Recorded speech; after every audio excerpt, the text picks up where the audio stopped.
Jungle.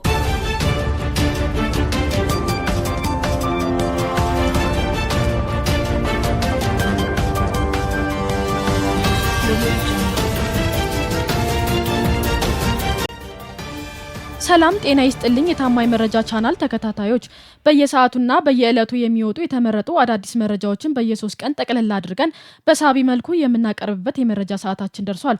አብራችሁን ቆዩ። ቻናላችንን ሰብስክራይብ፣ ሼር እና ላይክ ማድረግ እንዳትረሱ።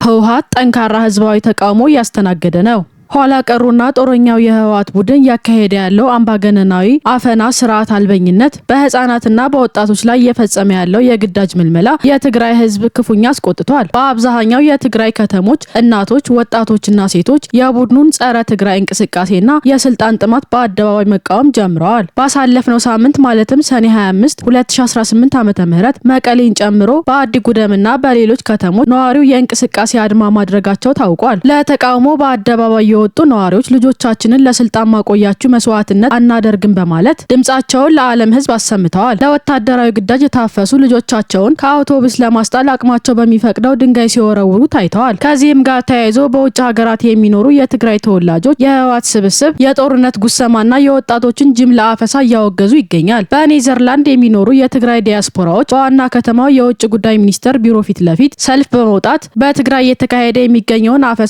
ዓለም እንዲያውቀው ድምጻቸውን አሰምተዋል። ዲያስፖራዎቹ በተቀረው ዓለም ላይ በስፋት የሚገኘውን የትግራይ ተወላጅ በተመሳሳይ ነገ ዛሬ ሳይል ለህዝቡ ድምጽ ይሆን ዘንድ ታሪካዊ ኃላፊነት እንዲወጡ አሳስበዋል። በዚህም በማህበራዊ ሚዲያ ላይ ተሰሚነትና ተቀባይነት ያላቸው የትግራይ ወጣቶች የህወሓት ድርጊት በመቃወም የዓለም አቀፉ ማህበረሰብ በአስቸኳይ እርምጃ እንዲወስድ ጥሪ እያቀረቡ ይገኛል። ከማህበራዊ ሚዲያ ከተገኙ መልእክቶች መካከል እናንተ ስልጣን ላይ ልትቀመጡ እኛ ዊልቸር ላይ አንቀመጥም፣ ጦር ሜዳ ውስጥ ካገኛችሁ ተገድጄ እንደሆነ እወቁልኝ የሚሉ በጣም ልብ የሚነኩ መልእክቶች ይገኙበታል። በተመሳሳይ ሶሊዳሪቲ ፎር ትግራያንስ ፎር ኢንዲፔንደንስ ኤንድ ላይበርቲ የተባለ ድርጅት ህወሓት በወጣቶች ላይ የሚፈጽመውን የግዳጅ ምልመላ በጽኑ አውግዞ በአስቸኳይ እንዲቆም ጠይቋል። ድርጅቱ ሲቪል ማህበራትና ፖለቲካ ፓርቲዎች በግልጽ አቋም እንዲቃወመው እንዲሁም ሚዲያዎች ጉዳዩን በሰፊ እንዲያወግዙና ለዓለም እንዲያሳውቁ ጥሪ አቅርበዋል። ወጣቶች ወደ ግዴታ ውትድርና እንዳይገቡ ራሳቸውን እንዲጠብቁ አስጠንቅቋል። በተያያዘ መረጃ የኢትዮጵያ ሰብአዊ መብት ኮሚሽን በትግራይ ክልል እየተተገበረ ያለውን ወጣቶችና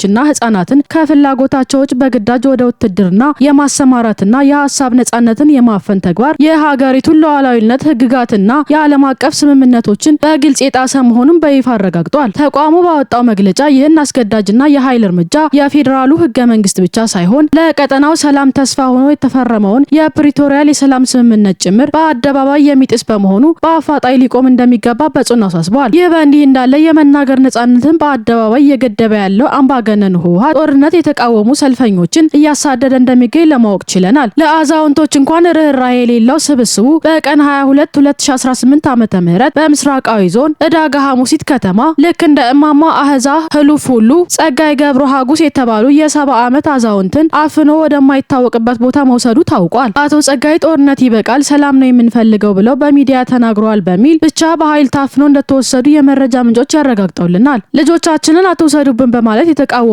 ወላጆችና ቤተሰቦች ለድብደባና ለማስፈራራት እየተዳረጉ አንዳንድ ወላጆችም ልጆቻቸውን ለመከላከል ሲሞክሩ የአካል ጥቃት እየተፈጸመባቸው እንደሚገኝ ሾልኮ ወጥቷል።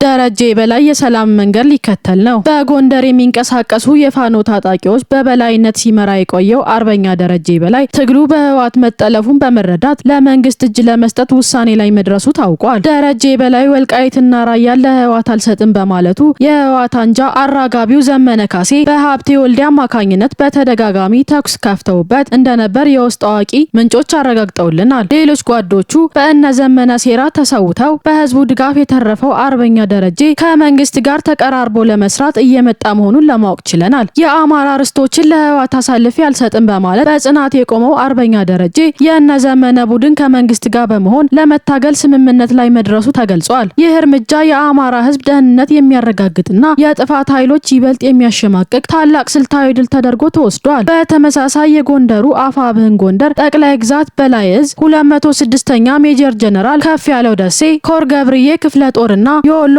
የአፋብኃኝ ምኒልክ ዕዝ ንጉስ ሚካኤል ኮር 47 ክፍለ ጦር በደቡብ ወሎና ደቡብ ጎንደር አዋሳኝ ታላቁ በሸሎ ወንዝ አካባቢ ከቀናት በፊት በመገናኘት በጽምዶ ጉዳይ ውይይት ማድረጋቸውን ታማኝ የመረጃ ምንጮች ገልጸውልናል። ሁለቱም ዕዞች በሚዲያ እየተካደ ውስጥ ለውስጥ ግን እየተሰራበት የሚገኘውን ጽምዶ የሚባለው ጥምረት በየፊናቸው ለመናድና በይፋ ተቃውሞ ለመውጣት ምክክር አድርገው መለያየታቸው ተረጋግጧል። በተጨማሪም በሰሜን ሸዋ ዞን በምንጃር ሸንኮራ ወረዳ በተሳሳተ መንገድ ከጽንፈኛው ቡድን ጋር ሲንቀሳቀስ የነበረው ታጣቂ ጽምዶን በመቃወም የመንግስትን የሰላም ጥሪ ተቀብሎ መግባቱ ታውቋል። የቡድኑ አባል ሙሉ ትጥቁን እንደያዘ በአካባቢው ለሚገኘው የሪፐብሊካን ጋርድ ጥበቃ 5ኛ ክፍለ ጦር እጅ መስጠቱ ተገልጿል። በተያያዘ መረጃ ሰሞኑን ጽምዶን በመግለጫ ክዷል በሚል በአስቸኳይ ማብራሪያ ይሰጥ ዘንድ ወደ መቀሌ የተጠራው ዘመነ ካሴ የአማራ ርስቶችን አሳልፎ ለመስጠት በድጋሚ ቃል መግባቱ ታውቋል። ዘመነ ወዲያውኑ ወደ መቀሌ በማቅናት መግለጫው ጥምረቱን በመቃወም እያፈነገጠ የሚገኘውን ታጣቂና ህዝብ ከማረጋጋት ያለፈ ዓላማ የሌለውና የማያሰጋ መሆኑን ለጌቶቹ አስተባብሎ ስለ ወልቃይት ጉዳይ ሐሳብ አይግባችሁ ሲል ዳግም ቃሉን አድሶ መምጣቱ ተረጋግጧል። የማንነት ጥያቄ በብዙ ሺዎች በሚቆጠሩ ንጹሃን ደምና አጥንት የተገነባ መሰረት ያለው ሆኖ ሳለ ይህን ታሪካዊ ጥያቄ ለህዝብ ጠላቶች አሳልፎ ለመስጠት መነሳት ፍጹም ታሪክ ይቅር የማይለው ክህደት መሆኑ ተገልጿል። በአማራ ህዝብ እየማለ የህዝብን አደራ በመብላትና የህወሓት ድብቅ አጀንዳ በማንገብ የወልቃይትና የራያ መሬት አሳልፎ ለመስጠት የሚንቀሳቀሰው ዘመነ በሀብቴ ወልዴ አማካኝነት ይህንን እኩይ ሴራ የሚቃወሙ እውነተኛ አርበኞችን ለማጥፋት የጭካኔ እርምጃዎችን ሲወስድ መቆየቱን የአማራ ህዝብ የሚመሰክረው ሀቅ ነው። ከዚህም በተጨማሪ መከላከያ ሰራዊት የሰላምን አማራጭ አሻፈረኝ በማለት የአማራን ህዝብ ሰላም መንጠቅ፣ ንጹሃንን ማሰቃየትና ንብረት መዘርፍ ላይ የተሰማሩ የፋኖ ታጣቂዎችን የማጽዳት ዘመቻ አጠናክሮ ቀጥሏል። ሰራዊቱ በሰሜን ሸዋ ዞን ምንጃር ወረዳ በልዩ ስሙ እራራት ማርያም በምትባል ቀበሌ ውስጥ በወሰደው እርምጃ እየተሽሎኮለኮ ህዝቡን ሲዘርፍና ሲያሰቃይ የቆየውን ጽንፈኛውን ቡድን ደምስሷል። በዚህም የተሳካ ኦፕሬሽን በርካታ የነፍስ ወከፍና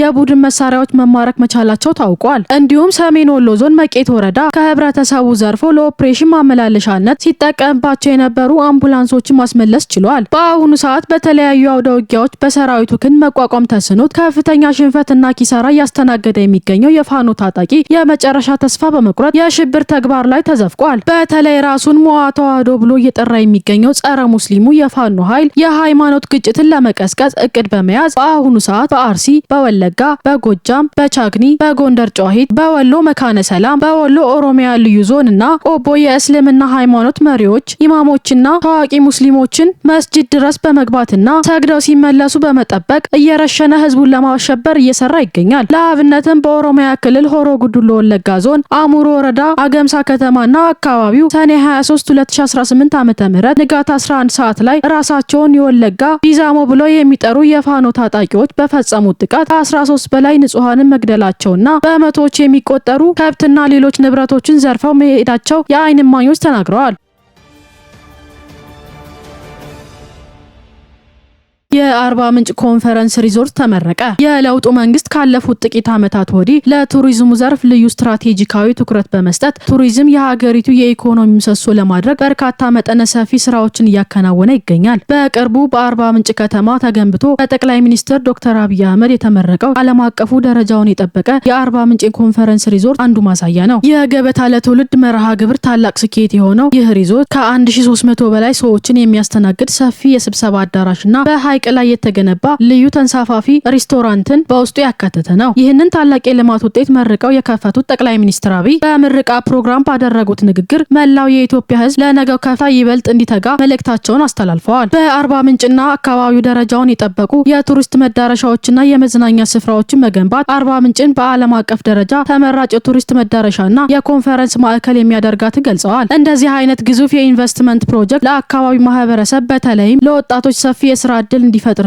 የኑሮ ደረጃን የሚያሻሽሉ ጠቅላይ ሚኒስትሩ አስረድተዋል። ማንኛውም ትልቅ የልማት ፕሮጀክት የቱሪስት መስህብ ስኬት ሊሆን የሚችለው በአካባቢው አስተማማኝ ሰላምና መረጋጋት ሲኖር መሆኑን ገልጾ የአርባ ምንጭ ማህበረሰብ ለሰላም ልዩ ትኩረት ሰጥቶ የሪዞርቱ ተጠቃሚ እንዲሆን አሳስበዋል። በተጨማሪም የአርባ ምንጭና የጋሞ ማህበረሰብ ያለውን ሰላማዊ፣ እንግዳ ተቀባይና አብሮነት የሚያከብር ባህል አድንቀው ይህ እሴት ለቱሪዝም እድገት ትልቅ መሰረት መሆኑን ገልጸዋል። የሪዞርቱ ተገንብቶ ለአገልግሎት መብቃት ኢትዮጵያ የራሷን አቅምና በልጆቿ ጥረት የጀመረ የጀመረችውን የብልጽግና ጉዞ ከግብ ማድረስ እንደምትችል የሚያሳይ ትልቅ ማረጋገጫ መሆኑን አስገንዝበዋል። ኢትዮጵያ በራሷ አቅምና በልጆቿ ጽናት በፈተናዎች ውስጥ አልፋ ታላላቅ የልማት እድሎችን ማብሰር እንደምትችል የጀመረችውን የብልጽግና ጉዞ ማንም ሊገታው እንደማይችል በተግባር እያሳየች እንደምትገኝ ተናግረዋል። መንግስት ገበታ ለሀገርና በተለያዩ መሰል ፕሮግራሞች በተፈጥሯዊና ታሪካዊ ስፍራዎችን የማልማት ስራዎችን አጠናክሮ እንደሚቀጥል አረጋግጧል። በግል ባለሀብቶችና በመንግስት መካከል የሚደረጉ የተቀናጁ የልማት ስራዎች ለሀገር እድገት ያላቸውን ፋይዳ በማንሳት መሰል ኢንቨስትመንቶችን ሊበረታቱና ሊደግፉ እንደሚገባ በአጽንኦት ሰጥተዋል። በመጨረሻም ጠቅላይ ሚኒስትር አብይ አህመድ መላው የሀገራችን ህዝብ፣ የዲያስፖራው አባላትና የዓለም አቀፉ ማህበረሰብ ይህንን አዲስ የሀገራችንን እንቁ ስፍራ በመጎብኘትና በመጠቀም የተከፈተውን አዲስ ቱሪዝምና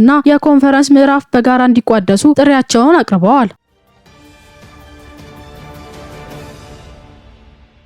የህወሓት ተጠናክሮ የቀጠለው አፈሳና አቡነ ናትናኤልን የማሰር እቅድ ከሰሜኑ ደም አፋሳሽና እጅግ በጣም አስከፊ ጦርነት መማር የተሳነው የህወሓት አንጃ ለዳግም እልቂት የሚማግዳቸው ወጣቶችን በግዳጅ ማፈስ አላቆመም። በራሱ ጊዜ ያጣውን ስልጣን በትግራይ ወጣቶች ደም ለመቆጣጠር የሚፍጨረጨረው ስብስቡ በተአምር የተረፉ ብቸኛ ልጆቻቸውን ዛሬም እንደ በግ እየጎተተ ያለ ፍላጎታቸው ወደ ሞት እያጓዘ ይገኛል። የፕሪቶሪያል ሰላም ስምምነት በትግራይ የነበረውን ደም አፋሳሽ ጦርነት በማስቆም ህዝቡ ሰላማዊ እንቅስቃሴ እንዲጀምር ቢያደርግም ያለ ደም መኖር ያልቻለው ህወሓት ወጣቶችን ዳግም ሊያስጨፈጭፍ የፕሪቶሪያል ሰላም ስምምነት ፈርሷል በሚል እድሜያቸው ያልደረሱ ህጻናትን ጭምር አፍሶ እየወሰደ መሆኑን ተጎጂ ቤተሰቦች በምሬት ተናግረዋል። ወጣቱ ከጦርነት ለማምለጥ ወደ አዲስ አበባና ሌሎች የክልል ከተሞች የሚያደርገውን ጉዞ ለመግታት የትራንስፖርት እግድ ጥሏል። በክልሉ ምንም አይነት የሀገር አቋራጭ ባስ አገልግሎት እንዳይኖር በክልሉ የሚገኙ የህዝብ ትራንስፖርት ማህበራትን ሰበብ እየፈለገ ጽህፈት ቤታቸውን ዘግተው እንዲወጡ በክልሉ ትራንስፖርት ቢሮ በኩል ውሳኔ አስተላልፏል። ቡድኑ ለጊዜው በጊዮንና ሀበሻ ባስ ላይ ውሳኔውን በደብዳቤ ያሳለፈ ሲሆን ሌሎች የተቀሩ ተሽከርካሪዎች ተመሳሳይ እርምጃ በመውሰድ የትግራይ ወጣት መውጫ ሳጥቶ እሳት ላይ ለመማገድ እየሰራ መሆኑ ተገልጧል። ከዚህም ይባስ ብሎ የአብያተ ክርስቲያናትን ቅጥር እየደፈረ የቆሎ ተማሪዎችን እያፈሰ እንደሚገኝ የደቡብ ትግራይ ሀገረ ስብከት ሊቀ ጳጳስ አቡነ ናትናኤል አጋልጧል። ሆኖም ምንም አይነት የፖለቲካ ንክኪ የሌላቸው የቤተ ክርስቲያን ተተኪ የቆሎ ተማሪዎችን እያፈሰ መሆኑን በአደባባይና በይፋ በመግለጽ ድርጊቱን ያወገዙትን አቡነ ናትናኤልን ለማሰር በዝግጅት ላይ መሆናቸው ተረጋግጧል። በኦርቶዶክስ ቤተክርስቲያን ውስጥ እየተፈጸመ የሚገኘውን የድፍረት ተግባር በኢትዮጵያ ሲኖዶስ በኩል ሳይቀር በይፋ ተወግዞ መግለጫ ሊወጣበት እንደሚገባ ጸያፍ ድርጊት መሆኑ ተገልጿል። ይህ መንፈሳዊ ስርዓትና የሰብአዊ መብትን በግልጽ የጣሰ ድርጊት በመሆኑ ማንኛውም ህዝበ ክርስቲያን በህወሓት ላይ ሆ ብሎ እንዲነሳ ጥሪ አቅርበዋል። ይህ ብቻ ሳይሆን ትውልድን እንደነሱ ወደ ኋላ ለማስቀረት ዓለማዊ ትምህርት ቤቶችን ወደ ወታደራዊ ማሰልጠኛ እየቀየረ ይገኛል። በሰሜናዊ ምዕራብ ዞን ከተለያዩ አካባቢዎች በአፈሳ የተሰበሰቡ ወጣቶችና በዛና ወረዳ ስር የሚገኙ አዲ ጨጎራ፣ ቀነትና ዋልካ ቀበሌዎች የሚገኙ ትምህርት ቤቶች ውስጥ በማስገባት የጦርነት ስልጠና እየሰጠ እንደሚገኝ ተደርሶበታል። የነገ ተስፋ የሆኑ ህጻናትን የሚማሩባቸው መደበኛ የትምህርት ገበታዎችን ወደ ወታደራዊ ካምፕና ማሰልጠኛነት የለወጠው ህወሓት ለትምህርት ተቋማትና ለትምህርት ያለውን ግዴለሽነት በግልጽ ያሳየ ነው። በእነዚህ የትምህርት ተቋማት ውስጥ 470 ወጣቶችን ስልጠና አስጨርሶ ለማስመረቅ የሚያደርገው ሙከራ በአካባቢው የተደረገ በሚገኘው ከፍተኛ የሆነ የድሮን ቅኝት ምክንያት በተደጋጋሚ መስተጓጎሉ ታውቋል። ከዚህም በተጨማሪ ጸረ ትግራዊ ህወሓት በፈተና ስም ተማሪዎች ላይ አፈሳ ሊፈጽም እቅድ ይዟል። በትምህርት ቢሮ ስም ባወጣው መግለጫ ሀገራዊ የሆነ ፈተና ክልላዊ አድርጌ በአጭር ጊዜ ውስጥ ጥያቄ አውጥቼ እፈትናለሁ ሲል በመግለጫ አውጥቷል። ይህ የትምህርት ቢሮ መግለጫ ዓላማው ወጣቱን ለፈተና በሚል በተገኘበት በጅምላ ለማፈስ መሆኑ ከውስጥ ሾልኮ ወጥቷል። በየከተማው የሚገኙ የትግራይ ወጣት በኃይል ገፎ የጨረሰው ይህ ቡድን አሁን ደግሞ አፈሳውን ሸሽቶ ወደ በረሃና ገጠራማ ስፍራዎች እየሸሸ ታዳጊ በፈተና ስም ዳግም ከተደበቀበት ወጥቶ ወደ ቀየው እንዲመለስ በማድረግ ለአፈሳ እንዲመች የቀየሰው ዘዴ መሆኑ ታውቋል። በመሆኑም የትኛውም ወላጅ ይህንን ቡድን ሴራ በመረዳት ልጆቹን ለፈተና ለማስቀመጥ በሚል ትምህርት ቢሮ ጥሪ ቢያደርግለትም የትኛውን ቦታ ባለመላክ ልጆቹን ከጅምላ አፈሳ ሊታደግ እንደሚገባ መልእክት አስተላልፈዋል። ኢትዮጵያ በብሪክስ ባንክ የባለቤትነት ድርሻ ልትገዛ ነው። ኢትዮጵያ በዓለም አቀፉ መድረክ ያላት ተጽዕኖ ፈጣሪነትና ዲፕሎማሲያዊ የበላይነት በተግባር በማረጋገጥ የማይበገረውን የኢኮኖሚ ጉዞዋን ወደ ላቀ ከፍታ እያሸጋገረች ትገኛለች። ኢትዮጵያ ወደ ብሪክስ ጥምረት መግባቷን ተከትሎ የጥምረቱ ንብረት በሆነው ኒው ዴቨሎፕመንት ባንክ ውስጥ የባለቤትነት ድርሻ ለመግዛት ማቀዷ ተረጋግጧል። የብሪክስ የጀርባ አጥንት ኒው ዴቨሎፕመንት ባንክ ውስጥ አባል መሆኗና የባለቤትነት ድርሻ ማግኘት መቻሏ ለታላቁ ህዳሴ ግድብ ለከተማ ውበትና ማሳደጊያ ኮሪደሮች፣ ለኢንዱስትሪ ፓርኮችና የግብርና ኢኮኖሚ መነቃቃት ግዙፍ ኢንቨስትመንት አቅም ይዞ ይመጣል። ይህ ብቻ ሳይሆን በአዲሱ የዓለም የኢኮኖሚ ስርዓት መቅረጽ ውስጥ ቀጥተኛ ባለድርሻ እንደሚያደርጋትና በማደግ ላይ ያሉ የአፍሪካ ሀገራትን ድምጽ የምታስተጋባበት መድረክ ይበልጥ የሚያጠናክር መሆኑ ተገልጿል። መንግስት በብሪክስ ጥምረት ውስጥ የጀመረውን ስልታዊ ተሳትፎና በኒው ዴቨሎፕመንታል ባንክ የተገዛውን የባለቤትነት ድርሻ ለነገዋ የበለጸገች የማትደፈርና የላቀች ሀገር ለመገንባት የሚደረግ ታላቅ ጉዞ የሚያረጋግጥ ሆኗል። ከዚህም በተጨማሪ ኢትዮጵያ በታሪኩ አስተናግዳ የማታውቀውን በዓለም አቀፉ ደረጃ እጅግ ግዙፍና ተጽዕኖ ፈጣሪ የሆነውን የኮፕ 32 የተባበሩት መንግስታት የአየር ንብረት ለውጥ ጉባኤ ለማስተናገድ ከፍተኛ ዝግጅት ላይ ትገኛለች። ከ80 ሺህ በላይ የዓለም መሪዎች፣ ፕሬዝዳንቶች፣ ጠቅላይ ሚኒስትሮች፣ ዓለም አቀፍ ተወዳዳሪዎች፣ ሳይንቲስቶችና የዘርፉ ቁንጮ ባለሙያዎች የሚሳተፉበት ጉባኤው ሀገሪቱ በዓለም አቀፍ ደረጃ ትልልቅ አጀንዳዎችን የመቅረጽ የመምራት ብስለትና ብቃት እንዳላት ለዓለም የምታሳይበት ወሳኝ አጋጣሚ ነው። ኢትዮጵያ ለታላቅ ጉባኤ ከአፍሪካ ተመራጭ መሆን መቻሏ የሀገሪቱ ዲፕሎማሲያዊ፣ ኢኮኖሚያዊና ስልታዊ ከፍታ ወደ አዲስ ምዕራፍ የሚያሸጋግርና ታሪካዊ ክስተት እንደሆነ ታውቋል። የዛሬው የ3 ቀን መረጃዎቻችን እነዚህን ይመስላሉ። በቀጣይ ወቅታዊና ታማኝ መረጃዎች እንዲደርሷችሁ ቻናላችንን ሰብስክራይብ ማድረግ እንዳትረሱ።